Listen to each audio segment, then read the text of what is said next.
everyone, this is Daniel Crawford here, and this is my snap review of NXT from May 4th, 2021. Just real quick, this was an excellent show, as one could expect. It wasn't, like, consistently, like, the best throughout the show. There were some minor weak points, and mostly because of, like, the length of the matches. Like, 3 of the matches in particular were just a little bit too short for my liking. However, it was still an excellent show, and even the short matches were good. Well, it lasted just, I think, length of the match. If it's less than 10 minutes, sometimes I start to consider taking points off, considering how much it makes sense. Anyways, great stuff here. So we had Swerve, Isaiah Swerve Scott, and Leon Ruff having a great opening bout in Falls Count Anywhere. Swerve won with the help of a new, I can't remember the guy's name, but this big guy attacked Leon Ruff and pretty much helped Swerve win. We saw more stuff with Theory and Gargano as they're trying to get Regal's attention, but they interrupted Scarlett talking to Regal, and Theory made some inappropriate comments to Scarlett, saying that her nails were the biggest he's ever seen, and wondering if they are fake or not. Like, it was obvious that it looked like his eyes were looking down at her breasts, but that wasn't the case apparently. But you were left with that impression. Obviously, that's what they were supposed to be doing. Anyways, then that led to a matchup being scheduled next week between Austin Theory, and Karrion Kross. So we'll get more into Kross here in a second. Cameron Grimes had a pretty good but short match against a guy named, I can't remember his first name, but Hale. Last name is Hale. Cameron Grimes, of course, had some funny stuff later on in the show with Ted DiBiase, as DiBiase bought a nightclub out from underneath Cameron Grimes for the night, after Grimes had tried to reserve a room for the night in the VIP room. This is more Ted DiBiase. That's probably the best. That was definitely the best part of the night. All this DiBiase Grimes stuff is great. We saw stuff with Casey Carter and Casey Catanzaro and Caden Carter. Excuse me. With Frankie Monet getting into the picture, and Frankie Monet's kind of like visiting all the women in the women's division, and she'll be debuting, I'm pretty sure, probably with either next week or the week after that. I would guess probably the week after that. Anyways, Cameron Grimes met with Everrise. Funny stuff throughout the night, because this is where Grimes revealed he was going to go to the VIP room. GYV, the Grizzled Young Veterans, had a great promo. These guys are incapable of having a bad promo, I think. But, of course, then they were subsequently defeated by Timothy Thatcher and Tommaso Ciampa in a pretty good tag team match. Then we saw Scarlett and Karrion Kross coming out. Karrion said that the men's NXT division needs to step up and step forward to challenge him. So he was met with Kyle O'Reilly, then Pete Dunne, then Finn Balor, then The Way attacked him after chaos had happened and Karrion Kross was already kind of off guard as it was. So, paving the way for Theory versus Kross next week. And, of course, letting you know that Pete Dunne and Kyle O'Reilly, as well as Finn Balor, are all on the back burner for a series of challenges against Karrion Kross. So, good stuff. Sarai defeated Zeta, and what was a pretty good matchup. Obviously, it was short, so that's kind of like knocked a point off of there, but it was pretty good.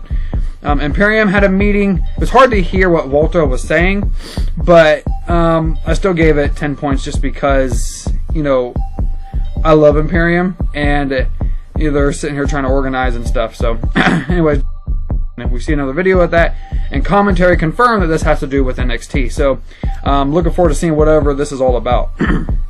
LA Knight had an excellent promo again, and then he, in a short match, took on Jake Atlas, but the match was still good. So the segment got a 9.5 from me because you had the promo plus the match. So yeah, it kind of saved the segment from being just a 9. It was LA Knight, I'm a really big fan, so there's no way I was going to give his match less than a 9. Let's put it that way. Unless it was really stupid. Anyways, Candice LeRae and Indy Hartwell, getting ready for their tag team match, the street fight for the women's tag titles. LeRae is trying to keep Indy's mind off of Dexter, and Loomis just like appears in the in the window of the door. And of course, LeRae covers the blinds, letting her know like she doesn't want her paying attention to boys at this point. But anyways, good stuff there. Toni Storm with an excellent promo, saying that Zoe Stark does not belong in the same ring or in the same locker room or even in the same atmosphere as her. So yeah, great stuff. I hope Tony starts winning again soon. Legado del Fantasma with a great promo. Kushida, of course, saying that he's going to be taking on Santos Escobar in the very near future. Raquel Gonzalez and Mercedes Martinez had a decent back and forth, kind of like not so much face to face, but one of those things where they have the split screen and they're talking. So getting ready for that. Mercedes is saying that she's had a lot of experience and she paved the way for Raquel. And Raquel noted that within 1 year, her rookie year, she has accomplished more than Mercedes accomplished in her entire career. So good stuff there, building up for that. And then we saw the Frankie Monet's dog taking a crap in Shotzi's tank. So Shotzi and Ember entered the street fight with nothing but just on their feet, basically. So women's tag team match, street fight between Ember and Shotzi, the women's tag champions, and LeRae and Indy Hartwell was really good. It was just a lot of amazing spots in there.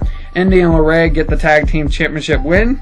So now they are the third women's tag team champions since January. So good stuff. Hopefully LeRae and Indy hold on to these tag titles for a little while. It's just really good stuff all around. Great episode, like I said, and now looking forward to Blood and Guts, the episode of Dynamite.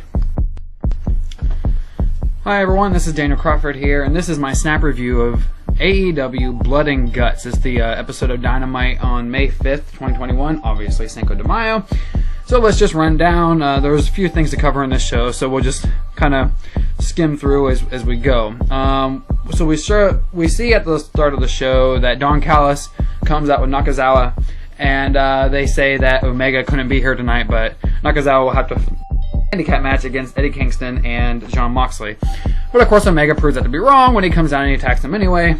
This leads of course to Moxley and Eddie winning anyways after Omega left the scene, leaving Nakazawa to have to basically fight a handicap match.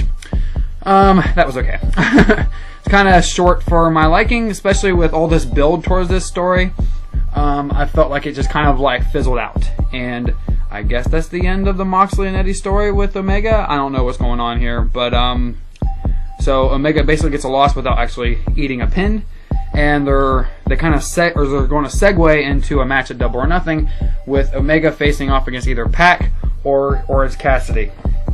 And I'll have my thoughts about that here in a second. So we see QT Marshall taking on Cody Rhodes. This match was okay. Cody Rhodes won. Kind of anticlimactic in a way. It was a good match, but I thought it was a little bit anticlimactic because I felt like, as even the announcer said, the commentary said, I thought QT Marshall needed to win this match. Like, even if it was by cheating, I think he needed to win this match, but they were kind of treating this as a pay-per-view, and go attack Cody Rhodes afterwards, but that's not the point. QT Marshall is the leader of the factory, and he couldn't get a victory over Cody Rhodes to solidify the factory as a force to be reckoned with. It's kind of like Retribution and the tragedy of that stable kind of copy and pasted over to AEW. So that's just my thoughts. So then we see Ethan Page and Scorpio Sky kind of throwing but they threw Darby Allin down the steps, concrete steps, up in the balcony area of Daly's place, which is what it's called. Then we see a match between Julia Hart. I can't remember. I couldn't quite see if they said that Julia Hart is related to the Hart family. Maybe, but it kind of sounded like they said there was no relation. So either way, she or they kind of seem to indicate that she may or may not have been from Calgary, Canada. So that's what the question was, but they didn't really say whether or not she's related to the Harts. So either way, she lost in a match that was basically just a squash match against Britt Baker. I am not a giant fan of squash matches unless they make sense. This one kind of made sense, but I thought it was also unfortunate that the only women's match of the night was like 2-3 minutes long. It was kind of sad. Anyways, so we're kind of like stepping back. Taz then offered like a little review, his little critique of like all the skills and everything of a target of Team Taz. This time he was analyzing Christian and whether or not he can keep up. That was okay. Then we saw a number one contendership match for the tag team titles. SCU defeated Jurassic Express, Acclaimed, and Varsity Blondes. It seems like, I don't know when they're ever going to push Jurassic Express. They keep hinting that they're going to push them, but they don't do it in a way that makes you think, oh look, here's their time. Okay, I guess not. Here's their time, I guess not. Like, they keep doing it in a way that, in my view, doesn't make any sense. Like, Jurassic Express, 2 years ago, was the most over tag team in AEW. Like, aside from Young Bucks. And now they're an afterthought. And I think that's a tragedy. It's a tragedy. So anyone who says that AEW books better than WWE, I don't think they're really paying attention. Honestly, because there's times, where they are better. I'm not going to lie. But their tag division, it's kind of a mess. I mean, yes, it's a very stacked tag division. It's arguably the best tag division in the industry, but it's also really weirdly booked. It's just, I don't know. So at times it's kind of hard to say it's the best tag division in the industry because of the booking. It's just really weird. So we see Nagata. There was basically a promotional video between this icon from Japanese wrestling who was in WCW at one point. Him and Moxley taking on each other for the IWGP US title next week on Dynamite. Full disclosure, I don't care. I don't care about, I don't care when the NWA championships are defended on another program. Like when Ring of Honor would do it, I didn't care. When Impact did it a couple times when I was watching Impact, I didn't care. Heck, I'm not gonna lie, even when WWE did it back in the late 90s, I didn't care. WCW, I didn't care when they did that with NWA's titles. Titles, NWA's, or New Japan, I don't give a crap when another promotion, or even the AAA. Because there is this kind of like an unspoken rule, or maybe it is a spoken rule, about how, for instance, if any of WWE's championships were to be defended on AEW programming, that would also be stupid, number one. But also, when you notice, very, very, very seldom do titles ever change hand on another promotion's programming.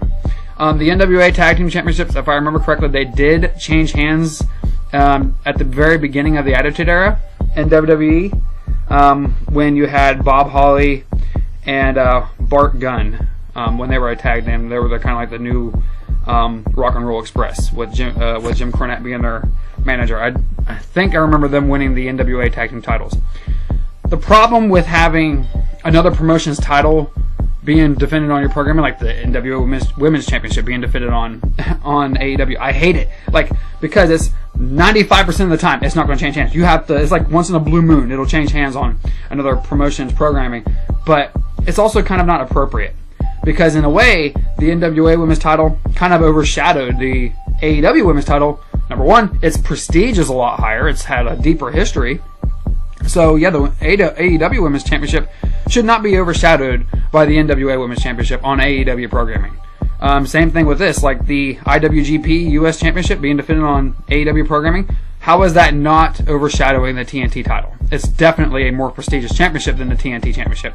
So, I don't know. To me, it makes no sense. And I'm just not the least bit interested in this match with Nagata. I can't remember how to pronounce his name. Him taking on Moxley. I'm just not interested in it.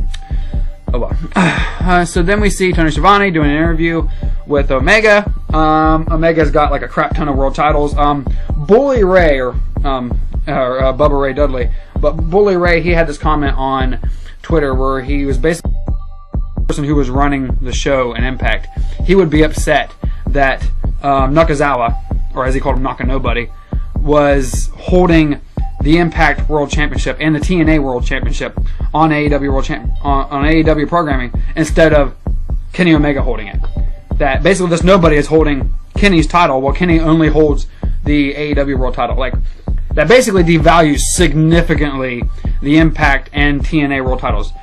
For those of you who may be confused, if there's multiple people watching this, Impact has this weird thing right now where there's kind of like a war between like the traditional TNA and what evolved from it, Impact. So like they have the TNA World title and the Impact World title.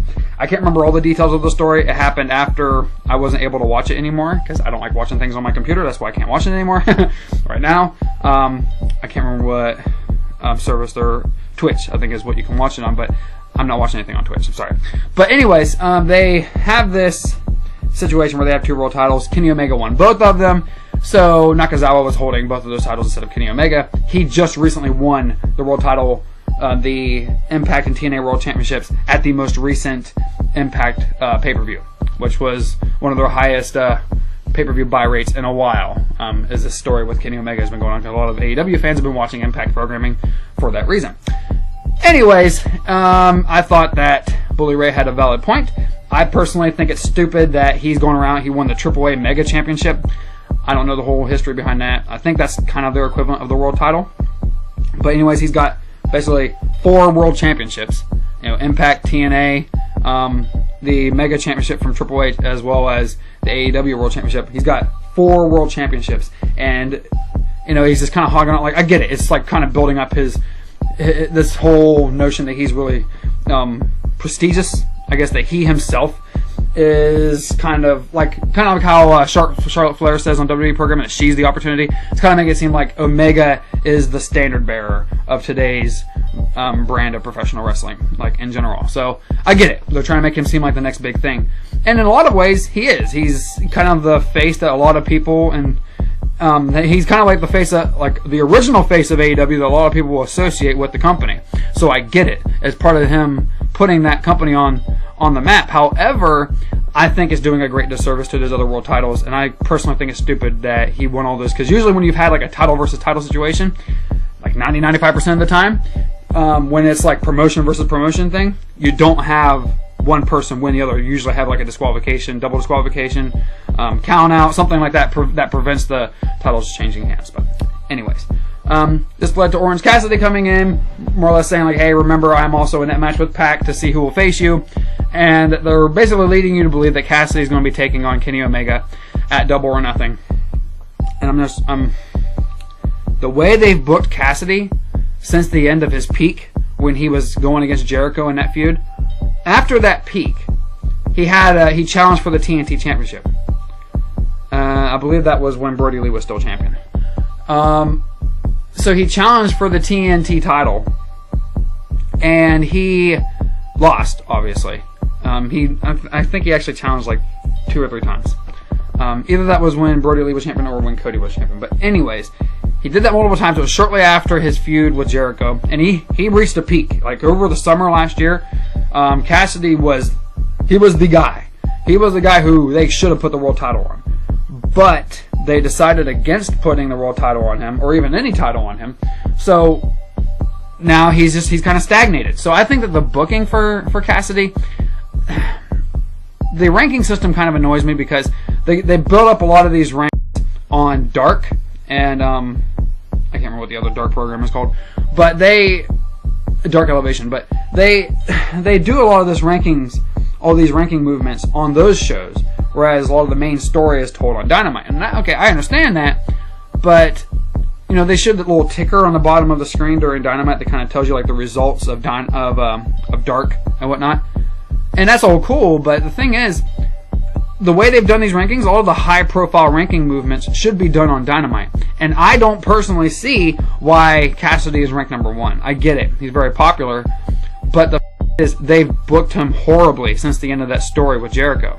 Like, he had some major losses against, for the team. He should have won the TNT title in the fall. He should have won it. But no. They said, no, you ain't going to win it. And, yeah, good. Granted, they put it on Darby. Darby, our deserving champion. But Cassidy was the guy. They should have put on Cassidy. And then we could believe this feud between Cassidy and Omega. And to me, it's not believable. I know they want you to see Cassidy as the underdog, which likely means they'll have Cassidy beat Pac, especially with Pac and Pac and Omega both kind of being heels. A heel versus heel main event on what is probably your biggest pay-per-view of the year, Double or Nothing, would probably not be a good choice for your main event. But anyways, I just think they've booked it horribly, and I hate to say that I don't care about it, but I'm kind of there. And then after this, they have Miro interview. Miro is the guy who should probably be challenging for the world title, honestly. But that probably will come like All Out, maybe Full Gear, but I can see it coming at All Out. And then we see the Blood and Guts match. So, the Blood and Guts match, couple thoughts. I like the structure of the cage. I do. Obviously the traditional War Games set with the top, obviously 2 rings, because you need 2 rings. Now, they kept talking about like 5 guys. I only remember 4, like it being an 8-man, kind of like scramble there, like an 8-man brawl for all, basically, where you have 2 teams of 4. That's the traditional War Games I remember. So I haven't seen like the older War Games matches like in the 80s, but I didn't see like anything other than 4 versus 4. Anyways, so they have this situation where the match gets going. It's okay, but one of the things I do have a gripe about is like the rules. Like, there were no pinfalls. You had to either surrender or submit, and I'm not gonna lie, I'm not a big fan of that rule, surrender or submit. It kind of limited your possibilities there, but also prevented any officials from being in the ring. which, you know, you can have cameramen in there, but not officials, whatever. So anyways, we move on, and the match, it was good. I'm not gonna lie, like the whole match was enjoyable. It was a lot of fun. I didn't like how there were commercials throughout it. I thought that they should have got all the commercials out of the way towards the first, you know, hour and 20 minutes of Dynamite. They should have had all the commercials out of the way then in that part, and had no commercial interruption. Well, maybe one commercial interruption throughout the War Games. But it was such an important match. This is why I think these matches should be on pay-per-view. Because commercial interruptions are a major inconvenience for watching a match like this. There's the excitement of who's going to come in next when you have the countdown.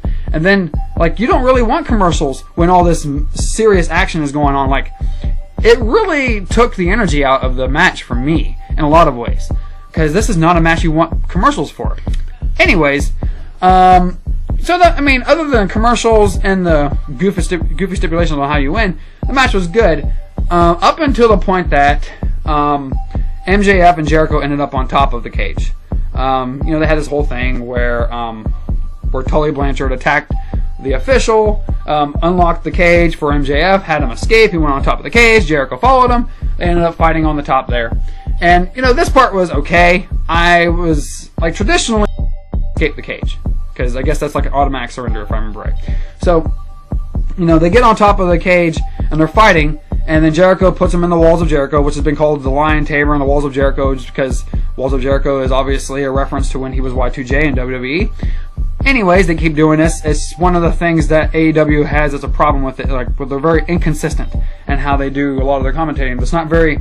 It's too chaotic. Let's put it that way. It's probably one of the areas where Vince has a better approach, where he very much is strict on their parameters for what they can say. I know they like having some of that freedom, but at the same time, they kick open that forbidden door, if you will, way too often. And I think it's kind of a break with tradition in a way. Like, granted, I'm not too much of a traditionalist when it comes to wrestling. You know, I'm okay for being open for new things, but it's just kind of weird how they keep going back and forth. Like, call it one thing or the other. Either call it the Lion Tamer or the Walls of Jericho, or there's so many other moves that you can mention, but that's just one thing that was like, okay, whatever. I mean, that part, I guess, was fine, except for my little gripe I had there. But the ending of the match, which is where there's a surrender. Sammy Guevara surrenders on behalf of the Inner Circle to MJF to prevent MJF from throwing Jericho off the top of the cage through this very weird platform that they have, which is just kind of oddly placed. Whenever you have something like that, you know it's like, okay, that's there for a reason. Something's going to happen with that or on that. So I kept looking at it because it just kind of like was there and very much an eyesore, I guess you could say. But you know, Sammy surrenders, and predictably, MJF throws Jericho off the thing anyways. It's kind of obvious. You could tell Jericho communicating with MJF when it was time to push him off. So that part, you know, was kind of sad. But that was also a problem with production. That was more of a production problem than it was Jericho's fault. Like, I don't fault Jericho for that. That's just AEW being the fledgling company that it is and not being experienced very, very much in how to avoid people seeing those moments. You don't want people to see the mouths moving and them communicating like that. Jericho just like looking up slightly at MJF, like more or less saying, okay, time now. Like, it's time to push me off now. Like, it's just stupid. Like, so production, especially with there being a delay in broadcasting, they just need to do a better job of avoiding seeing the mouth of the superstars. Try to do a better job of that. Anyways, so he pushes them off, and that's fine, except for the fact that it's very obviously not steel. You know, it's cardboard or whatever. Like, you could tell because of the way it looks like a cushion. Like, I don't want Jericho to get hurt, but if you're going to do something like that, at least try your best to make it look real, to not violate the illusion that it's real. But AEW doesn't care about things like that. Just like with the dumb between Moxley and Omega, the exploding barbed wire death match. The ending of that, it just ruined the illusion, especially with how they still act like they were dead. Like, it's just stupid. But AEW keeps doing this, and now they have me again teetering towards not ordering their next pay-per-view, because I'm starting to not care again about these pay-per-view storylines. And yeah, they're not competing with NXT anymore, but there's times where I really enjoy it. Really, really enjoy it. Obviously, the most recent Dynamites. But there's other times where I just feel so disappointed because they build towards things like blood and guts, only for it to... Now, one thing I will say is that I predicted, I can't remember if I said it on here or not, but Sammy Guevara, I think he's going to betray Inner Circle. And him surrendering on behalf of Inner Circle, I think was a good sign that he's going to betray them. Like, it's opening that door. So, there's certain things that make sense in there. There's other things that are like, wow. And then they go on super defense. Like, oh, do you really want these guys to get... Like, no, but come on. Like, we don't want these guys to get really hurt. But if you're going to build up something, if you're going to go all out to try and make something look, or try and make something look amazing, or try and build our anticipation for something, don't just let us down so willingly, and then try to cover your ass when you do it. So, either way, it was a decent show. I do think NXT was better this week than AEW, as NXT is more often than not the best show of the week. It's a better show. It's solid. Granted, they have their weak points too, but... So, nothing was really awful in this episode of Dynamite. I just think that the Blood and Guts match was very much a disappointment in certain areas. The body of the match was good. It was really good. It was almost perfect. I didn't have any problem with the body of the match between the beginning and the end. The ending was disappointing. The stipulations were disappointing, and the commercials were disappointing. So... And then, of course, this whole thing where you can even clearly see that Jericho's kind of like smiling and laughing. I actually saw a clip where you can kind of see like he's kind of thinking it's goofy or something. Like, cameramen need to do a better job, or production needs to do a better job. And this is on Tony Khan. They need to do a better job of preventing us from breaking the illusion. And the illusion is, like, we know this is choreographed. But, you don't see actors in movies going out of their way to let you know, like, hey, this is an act. Wink of the eye. Like, no. They let you have the illusion that this is going on. And wrestling is at its best when you maintain an illusion. I think this is going to be controversial. I think WWE does a better job of that. They just do. Not all the time, but they are more consistent. So, especially NXT. So, yeah. That's my snap review of Blood and Guts. Kind of a little bit less of a snap review. I'm more of a near 30-minute rant. But either way, it was a good show. I would recommend watching the Blood and Guts match, at least like most of it.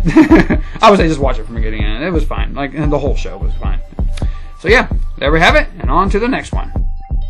Hello everyone, this is Daniel Crawford here, and this is a delayed recording of my snap review of SmackDown from May 7th, 2021, also known as Throwback SmackDown. So this was a decent episode of SmackDown. You had Pyro in the beginning, which was cool. But, of course, it had, the standard set that we've been seeing from the Thunderdome for SmackDown. I think this might be, due to a limited amount of room within the Thunderdome as we see it, which I believe is only, part of the stadium or what have you that they're actually using, part of the venue, as opposed to the entire venue. So, maybe they reduce that just because, it'd be kind of insane to expect hundreds of thousands of people to tune in to Raw and SmackDown via this, the Thunderdome. Anyways, so we see this opening. It's pretty cool opening. And this actually was more harkening back to the 80s themes and early 90s, long before SmackDown was even created. But, that was fine. The classical look of, the graphics and stuff that kept popping up. That was pretty cool. And this also seems to be part of a bigger broadcasting theme launched by Fox. Excuse me, my computer's making noises here. But a broadcasting theme launched by Fox about retro everything here. There was, retro NASCAR as well. So, anyways, moving on, you see a video from the previous week, from last week, between Roman Reigns and Daniel Bryan, Bryan.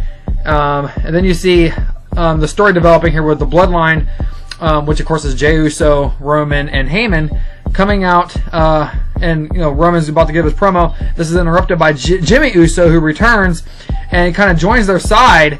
And this looks all good. And then of course Cesaro comes down. This is of course as Cesaro is coming down, sort of toying with Roman. Seth Rollins comes down to attack him. And in the midst of all this chaos, Teddy Long returns, and he says that there will be a match between, well, obviously we knew there was going to be a match between Cesaro and Seth Rollins, that the winner of that match will basically face Roman Reigns at WrestleMania Backlash. or Backlash as I will call it from this point on. Anyways, we saw an Ico Pro ad, which was pretty cool. Obviously, I don't even think Ico Pro even exists anymore, but either way, it was. I always loved seeing that back in the 90s, and I always like when they make a reference back to it. Seth Rollins, of course, and Cesaro, they had a pretty good match with Cesaro winning. That was good. And Seth Rollins, of course, after the break, we see Seth Rollins confronting Roman Reigns because the matchup, Seth Rollins was cost the matchup because Jimmy Uso got mad when Seth basically pushed down Jey Uso, and Jimmy Uso, kind of tore right into Seth and more or less cost him the match. So, anyways, we see after that Seth Rollins basically saying, "Hey, you need to get your guys under control."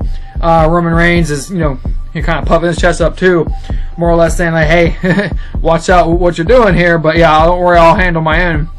So then, of course, we progress from there, seeing Teddy Long along with Sonya Deville. Apparently, Adam Pearce is absent in this episode, which is cool. I like Adam Pearce, but it's just nice to see Teddy Long. And then Sami Zayn comes in, and he's looking at Teddy Long saying, "Hey, look, you look like you're a man of the people, like you're not part of the establishment. Have you heard about this conspiracy that's against me?" And Teddy Long, basically, he rips into Sami Zayn and says that he will be taking on The Undertaker. It's like that was his favorite line. But instead, you see a massive 10-man tag match for the main event. And then Roman Reigns and the Usos, they gather here, and Jimmy Uso basically tells Roman Reigns, "Hey, look, you've been treating my brother like he's your bitch. I'm not your bitch. Leave me alone." So he leaves, and Jey Uso, of course, promises Roman that he'll get to Jimmy. He'll get to Jimmy by the end of the show. Carmelo takes on Ruby Riott, and a match that was just too short. And I mean, both of these superstars I like, and unfortunately, Ruby Riott doesn't get enough screen time. But Carmelo, of course, got the victory, so good for Carmella. But Ruby Riott, they're kind of like trying to say that they both still look good in this, but it's just the match was just too short. We move on from that to Bayley celebrating women's champion, so pretty cool to see her reference, Jacqueline, make a reference to Alundra Blaze being women's champion for 3 years, which was cool. And then, of course, Bianca Belair comes out after she is ripped into by Bayley. Bianca tells Bayley that, she's going to beat her, and then Bayley just starts laughing at her. And, this back and forth, I'm looking forward to this matchup at Backlash.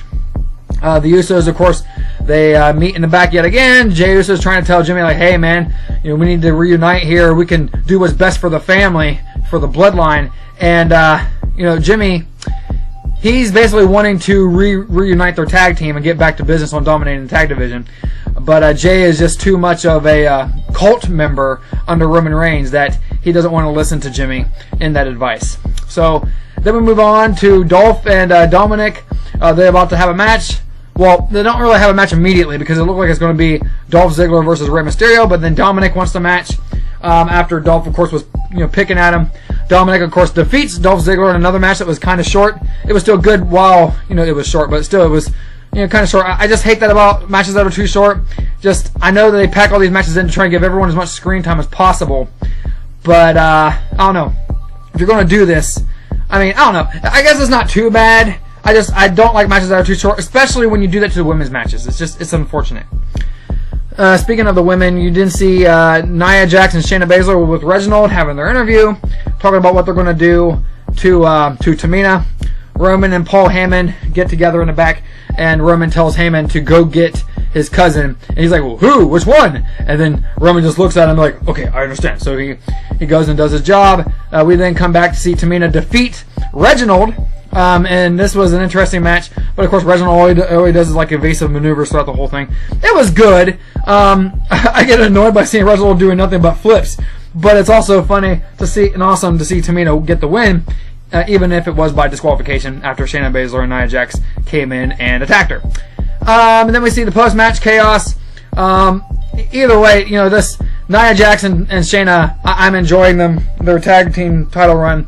Granted, the tag title don't get all the focus in the world, but they have been taking it more and more seriously ever since its inception. At first, you went months without them taking it seriously as the Iconics were tag champions, and I love the Iconics, but I don't think that McMahon and them really understood their value, and the tag titles were hurt as a result of that. But then they took the put it on Asuka and Kairi Sane, and ever since then, the Kabuki Warriors, and then of course everything that happened after that, it really revitalized the championships in my view. So after that, you see Apollo Crews, the Alpha Academy, and Sami Zayn and King Corbin defeat Big E, the Street Profits, Shinsuke Nakamura, and Kevin Owens. This was a really fun match to watch. A lot of chaos in there, and of course, King Corbin got the pinfall victory after, of course, cheating. So good stuff. That was the last match of the night, but we saw a great story with Roman Reigns, Paul Heyman, and then the Usos, as Jimmy Uso's being ordered around. But of course, as Jimmy's about to Jimmy's like, hey, look, I don't care. I'm not going to answer to you, Roman. Him and Jay look like they're about to possibly throw down, but then Cesaro comes down, and they all get into it. This was just a great night here, and just this story with Cesaro, of course, he was standing tall at the end of the show. This story with Cesaro and Roman Reigns is great, but the main story of the bloodline with Roman Reigns, I love his theme music, everything about it. They're doing Roman right here, and just great stuff. I'm looking forward to the next one, and I hope you are too. And check out my my podcast, which of course is extra. It shall be returning with me bringing back the best 10. So thank you for watching. Thank you also for listening. Make sure you go to DanielCrawford.org for everything that I do on there. I will catch you next time.